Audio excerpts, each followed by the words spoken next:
बहुत बहुत शुक्रिया हमारे साथ बराह रास्त ज्वाइन करने के लिए। सच न्यूज नेटवर्क देख रहे हैं आप और आपके साथ मैं हूं लोन सुलेमान। बात करेंगे आज नेशनल कॉन्फ्रेंस के नायब सदर और साबिक वजीर आला कश्मीर उमर अब्दुल्ला के हवाले से कि उन्होंने जम्मू में नामानिगारों या सहाफियों से बातचीत करते हुए क्या कुछ कहा। सबसे पहले बात करते हैं कि उमर अब्दुल्ला ने आज अपने एक बयान में या सहाफियों से बातचीत करते हुए जम्मू में करते हुए उमर अब्दुल्ला ने कहा कि जिस तरीके से वादी जम्मू कश्मीर में हालात बने हुए हैं, चाहे वो कोकरनाग एनकाउंटर की बात करें, राजौरी की बात करें, तो ऐसे हालात में जो है बातचीत मुमकिन नहीं है। जी हाँ, उमर अब्दुल्ला ने सहाफियों से बातचीत करते हुए कहा कि जिस तरीके के हालात बने हुए जम्मू कश्मीर में, ऐसे में हमसाया मुल्क पाकिस्तान से बात करना मुमकिन नहीं है अगर ऐसे ही हालात रहते, क्योंकि उन्होंने कहा कि एक अमन वाला माहौल चाहिए हमसाया मुल्क पाकिस्तान से बात करने के लिए। तो उन्होंने कहा कि सारी जिम्मेदारी हमारे मुल्क हिंदुस्तान पर नहीं पड़ती है, हमसाया मुल्क पाकिस्तान को भी इस हवाले से इकदाम उठाने जरूरी है बातचीत के लिए। लेकिन जिस तरीके के हालात बने हुए हैं, चाहे वो कोकरनाग एनकाउंटर की बात करें या फिर राजौरी या श्रीनगर के,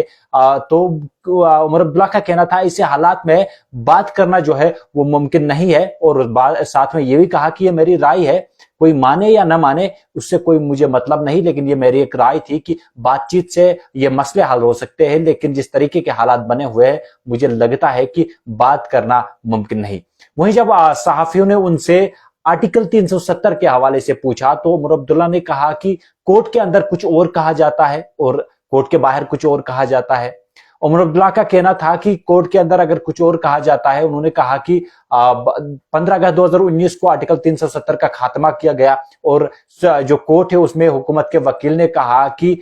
ये आर्टिकल 370 जो है इसको खत्म करना जरूरी था, क्योंकि वादी जम्मू कश्मीर के लोग हिंदुस्तान की बाकी रियासतों से खुद को एक अलग समझते थे, इसलिए आर्टिकल 370 को जो है खत्म करना जरूरी था। और साथ ही में उमर अब्दुल्ला ने कहा कि कोर्ट के अंदर कुछ और कहा जाता है, कोर्ट के बाहर कुछ और कहा जाता है, तो हमें समझ में नहीं आता है कि यहाँ क्या कुछ चल रहा है। वही उमर अब्दुल्ला ने और भी बहुत सारी बातें जो है नामा निगारों से बात या सहाफियों से बातचीत करते हुए कहा, जैसे कि जब उनसे पूछा गया इलेक्शंस के हवाले से तो उन्होंने कहा कि मरकजी सरकार कहती है कि हम इलेक्शंस के लिए तैयार है, इलेक्शन कमीशन फैसला ले ले। वही उन्होंने कहा कि लेफ्टिनेंट गवर्नर जम्मू कश्मीर मनोज सिन्हा का कहना है कि 80% वादी जम्मू कश्मीर के लोग इलेक्शन न कराने पर लोग भी जम्मू कश्मीर से वोट देकर अगर वोट देते हैं तो मैं उसे खुद तख्त पर बिठाकर और खुद सियासत छोड़ दूंगा। यह उमर अब्दुल्ला का कहना था। आज कहीं बयानात उन्होंने आर्टिकल जो है जब